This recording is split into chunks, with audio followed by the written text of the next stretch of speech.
아멘. 할렐루야. 오늘도 드렸던 찬송의 기도 시처럼 나의 갈 길 다가도록 주님이 함께 하시고 따라서 하십니다. 믿음으로 사는 자는 하늘 못 받겠네, 위로 받겠네. 오늘도 믿음으로 살아가시고 또 성령께서 때마다 위로하시는 그 위로함으로 힘을 얻으시고 또 평안한 하루가 되시기를 주의 이름으로 축복합니다. 자, 어제 말씀을 전하다가 시간 관계상 다 못 전했습니다. 자, 오늘 1절에 보시면 이제 하나님께서 그 악인들의 심리에 대해서 악인들이 어떻게 그렇게 대담하게 악한 짓을 할까? 평범한 사람들이 볼 때는 사실 잘 납득이 가지 않아요. 그런데 악인들은 너무 대담하게, 너무 담대하게 그런 악한 짓을 하는 것을 보면서 저런 마음들이 있구나라고 나중에 알게 돼요. 현대 수사 기법 중에 프로파일러라고 하는 수사 기법을 잘 아실 겁니다. 그런데 이 프로파일러 기법이 도입된 지가 그리 오래되지 않아요. 제가 알기로는 우리나라에만 한 2000년도에 좀 접어들어서 이제 이 수사 기법을 사용했지만 전 세계적으로 보더라도 요게 한 1970년대, 80년대 미국의 FBI나 영국 수사대에서 요걸 조금 이렇게 사용하다가 그 효과가 좀 드러나자 지금은 아예 이제 전문적으로 이제 프로파일러들을 나라마다 그렇게 전문적으로 양성해서 이제 범죄를 수사하는데 이 도움을 얻고 있습니다. 그래서 이 프로파일러들의 조사에 따르면 그 일반적인 범죄 심리와 그리고 또 이 사이코패스의 범죄 심리는 정상적인 사람의 생각으로 그 사이코패스들을 그 심리를 알 수가 없다 그래요. 또 그런가 하면 또 소시오패스들이 있습니다. 그러니까 이런 이들을 이제 이 심리를 잘 연구를 해서 수사에 많은 도움이 되고 있는데요. 근데 성경은 참으로 놀랍게도 수천 년 전부터 이미 이런 악인들의 범죄자들의 심리에 대해서 우리들에게 알려주고 있습니다. 사실 사람의 마음을 가장 잘 아시는 분은 누군가요? 하나님이시죠. 그래서 오늘 본문에 보시면 자, 악인의 죄가 그의 마음속에 이르기를 그랬습니다. 악인들의 그 심리에 대해서 오늘 1절에 보면 하나님을 뭐하는 빛이 없다 하니 두려워하는 빛이 없다 그랬습니다. 그러니까 하나님을 두려워하는 빛이 없다. 그래서 악인들의 그런 마음이 나중에 죄를 저지르게 되는 이 본질적인 동기가 된다고 하는 것이죠. 시편 14편 1절에 보면 따라서 하십니다. 어리석은 자는 그의 마음에 이르기를 하나님이 뭐하다? 없다 하도다 그랬습니다. 우리가 하나님이 없다라고 하는 사상을 무신론이라고 이야기합니다. 그래서 하나님을 안 믿는 사람들이 무신론자다. 그런데 이걸 종교학적으로 분류할 때는 하나님을 믿는 사람은 유신론자고 안 믿는 사람은 무신론자다. 그래서 종교의 자유가 있다. 믿을 수도 있고 안 믿을 수도 있고 이렇게 해서 종교학 관점에서 그렇게 분류를 하는데요. 그런데 이 무신론의 문제는 하나님이 없다, 내가 안 믿는다 이런 차원에서 끝나는 게 아니라 이게 무신론의 본질은 하나님을 안 믿는 사람은 무슨 짓이든 할 수가 있습니다. 이게 무서운 거예요. 하나님을 믿는 사람도 때로는 마음의 감정이 격하기도 하고 또 원죄의 속성이 있어서 또 죄를 지을 수 있기도 합니다. 그런데 그 마음속에 하나님은 누리시 버릇게 살아계시고 하나님은 그 죄악을 반드시 심판하시고 갚으시는 하나님이시고 그리고 회개치 않는 자는 죄인들은 끝까지 회개치 않고 죄인들은 영원토록 지옥에 보낸다고 하는 이 믿음이 우리가 절제가 되기도 하고 또 성령께서 우리 마음을 주관하셔서 우리를 죄의 길로 지켜주시고 보호하십니다. 그런데 이 무신론자들은 하나님이 없다 하는 그 마음으로 인해서 위급하고 다급하고 절박하면 무슨 짓이든 할 수 있는 게 이게 무슨 사상인 거죠. 그래서 역사 속에 나타난 사단의 가장 큰 저런 전략과 계략은 저는 무신론이라고 믿습니다. 그래서 진화론도 사실 무신론에서 시작된 거죠.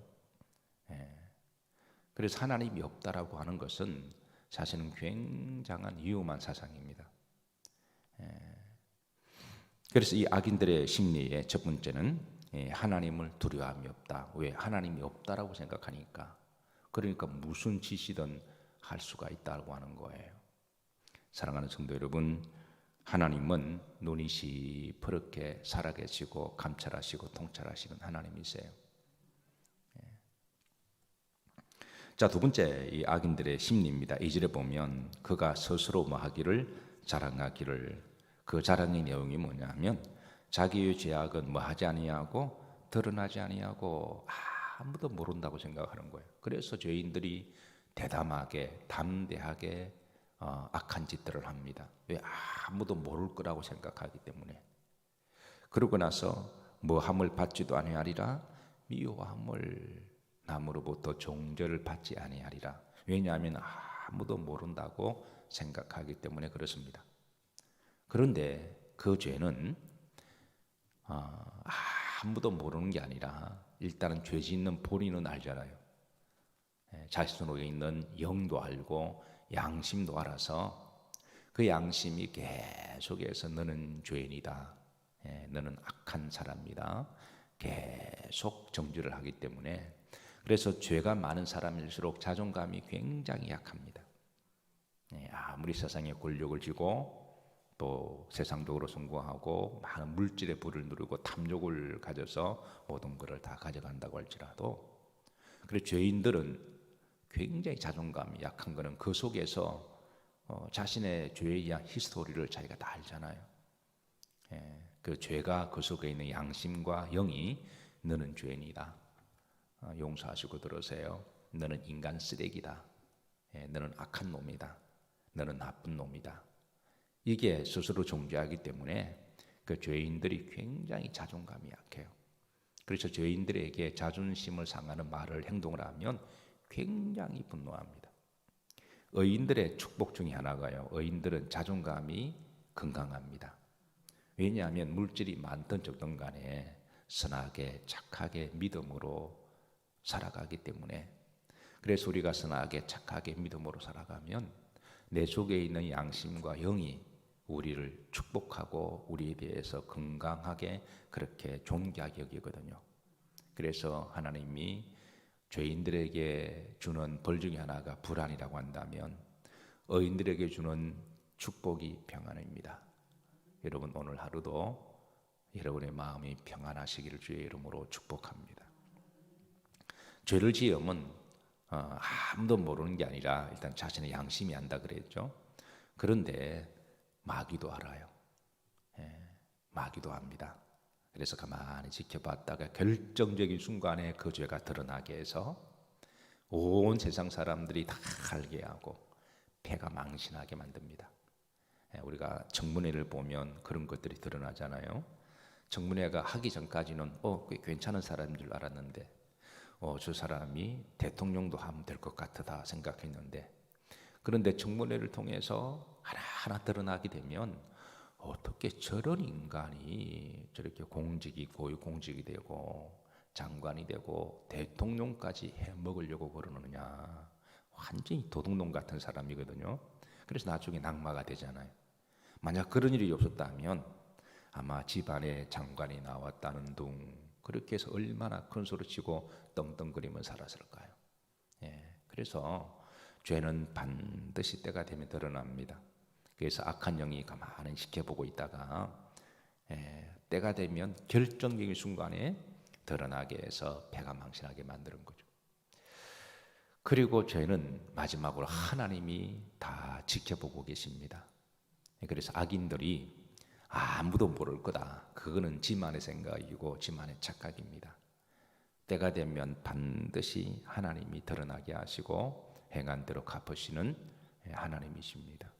그래서 세상에서 가장 어리석은 사람이 바로 죄인들입니다. 죄를 짓고 대범하게 죄를 짓고 아무도 모를 것이라고 생각하고 나는 결코 창피를 당하지 않을 것이고 사람들에게 미움을 당하지 않을 거다. 그거는 지만의 착각입니다. 자, 세 번째 보면 3절에 보면 그의 입에서 나오는 말은 죄악과 속임이라. 이 거짓말이 입만 열면 거짓말하는 것이 상식처럼 된다는 거예요. 그건 왜 그런 거짓말을 하느냐? 그는 스스로 체면을 걸기 때문에 그렇습니다. 이 죄인들의 심리 특징 가운데 하나가 자기가 죄를 짓고도 합당한 자기 정당성의 체면을 걸어요. 나쁜 짓 하고도 나는 그럴 수밖에 없어서 아니 그거 뭐 그 정도는 괜찮아. 남들도 다 도둑질 하는데 남들도 다 거짓말 하는데 이 정도 가지고 뭐 스스로 자꾸 체면을 걸어요. 그 체면을 거는 이 한 방편 가운데 하나가 4절에 보십시다. 그는 그의 의리에서 짐상에서 목을 꾀하며 죄악을 꾀하며 스스로 악한 길에 서고 악을 뭐하지 아니하는도다 거절하지 아니하는도다. 여기 짐상에 대해서 언급을 하십니다. 여러분 사람은 보통 하루 일과를 마치고 난 다음에 잠을 잘 때 그때는 이제 아무도 없이 이제 혼자만의 시간이 있죠. 누구나 다. 그래서 잠을 잘 때 하루 일과를 돌아보면서 정상적인 사람이라면 가장 정직하게 자기를 돌아봅니다. 어떻게 살았는지. 그건 아무도 모르는 거니까 스스로 자신 앞에는 정직할 수가 있잖아요. 그 눈을 감고 깜깜한 밤에 침상에 누워서 하루를 되돌아보면서 내가 오늘은 내가 좀 부족한 것도 있고 내가 실수한 것도 있고 잘못한 것도 있고 이렇게 해서 하루를 반추하면서 돌아볼 거는 돌아보고 그리고 또 회개할 거는 회개하고 그리고 반성할 거는 반성하면서 그렇게 하루를 보통 마감을 하잖아요. 그런데 이 악인들은요 침상에서 누워서 자면서까지 스스로 체면 그런 거예요. 오늘 나는 그럴 수밖에 없어서 나는 오늘 잘 살아서 악한 짓을 하고도 나는 오늘 잘 살아서 이렇게 하는 거는 스스로 자꾸 체면을 거는 거예요. 그래서 체면을 걸면서 자기를 정당화시키면서 자기가 자기의 영도 속이고 자기 양심도 속이면서 그래야 자기가 떳떳하게 살아갈 수가 있다고 생각하니까 그래서 이 악인들의 심리의 특징 중에 하나가 가장 비극적인 거는 자기가 자꾸 체면을 걸다 보니까 나중에 자기가 정말 악한 놈인 줄 자기 모른다라는 거예요. 제가 목회를 하면서 한 가지 깨달은 것은 성경에 여러분 침상의 영성이 있다고 하는 것을 혹시 여러분 아십니까? 새벽의 영성은 많이 들어보셨죠? 시편에 보면 57편 8절에 보면 내가 새벽을 마리로다 깨우리로다. 뭐 이건 너무나 잘 알고 있는 말씀이어서 아마 새벽 예배에 이렇게 꼬박꼬박 나오신 분들은 누구보다도 새벽의 영성을 사모하시고 또 새벽의 영성의 힘과 그 은혜를 아시기 때문에 하루에 공고함에도 불구하고 주회전에 나오시는 줄로 믿습니다. 그런데 여러분 새벽의 영성만큼이나 또 중요한 영성의 시간이 있다면 저는 침상의 영성의 시간이라고 믿습니다.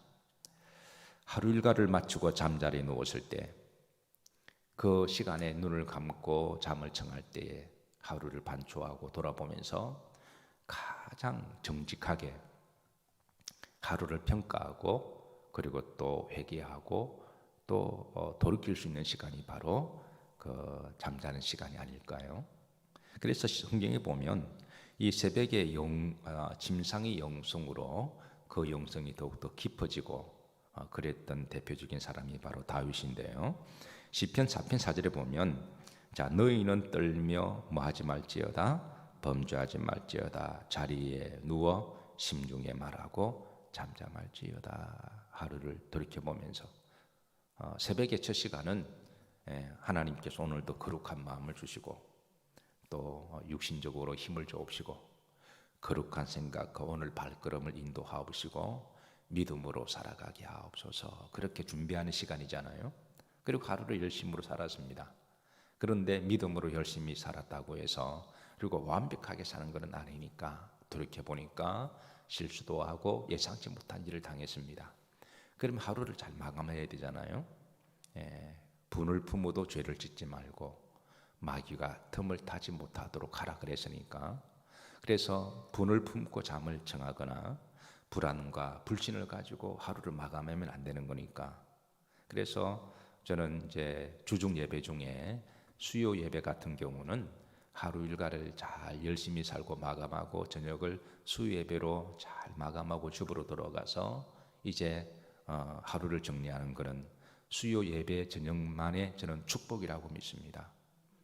물론 개인적으로 또 집에서도 저녁 예배도 드리기는 하시겠습니다만은, 그러나 교회에서 수요 저녁 예배를 우리가 잘 드리고 하루를 잘 은혜로 마감하고 집에서 잠자는 게 얼마나 큰 축복이에요.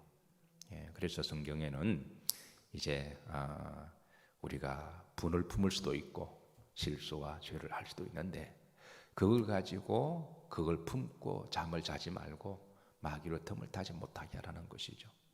그래서 우리가 하루 한 날을 열심히 살고 그리고 침상의 영성의 시간에 오늘 다윗의 고백처럼 너희는 떨며 범죄하지 말지어다.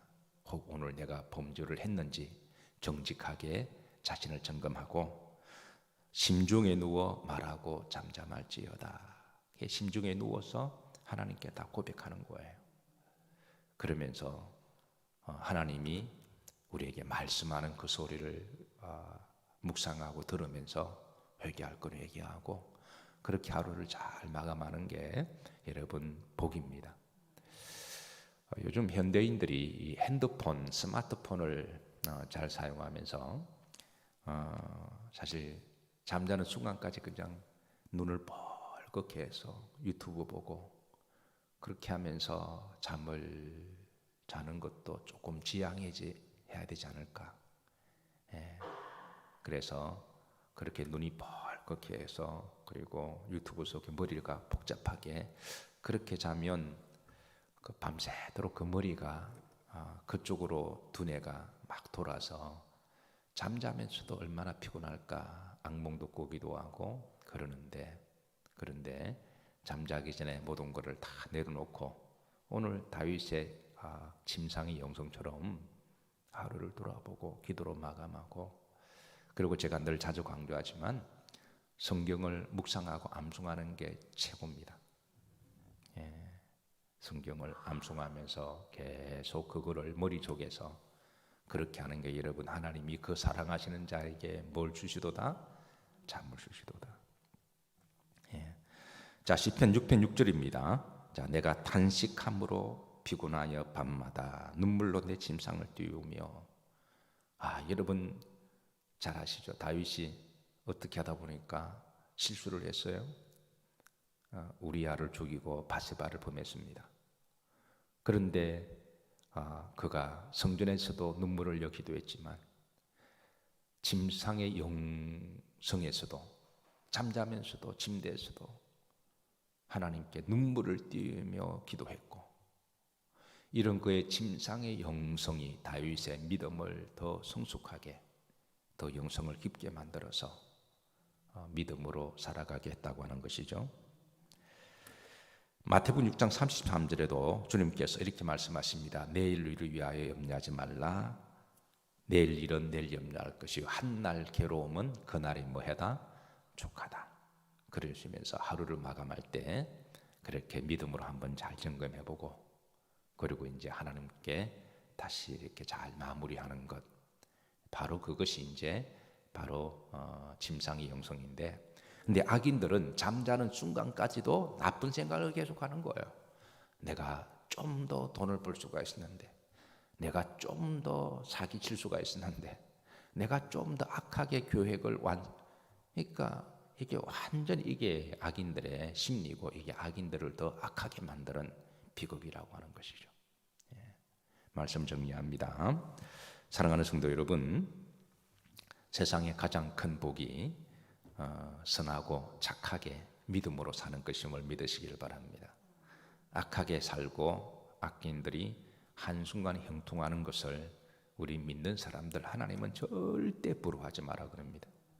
악인 형통은 반드시 하나님이 때가 되면 심판하시고, 그런데 의인들은 믿음으로 선하게 착하게 살아가는 것, 그게 복입니다. 그리고 특별히 새벽의 영성에도 여러분의 믿음과 영성이 깊어지시고, 그리고 침상의 영성에도 여러분의 잠자리가 복된 자리가 되시고 은혜의 자리가 되시고, 또 사랑하시는 자들에게 하나님이 또 잠의 복도 주시고, 또 잠자는 동안도 하나님이 여러분의 정신도 지켜주옵시고 또 마음도 지켜주는 복이 함께 하시기를 주의 이름으로 축복합니다.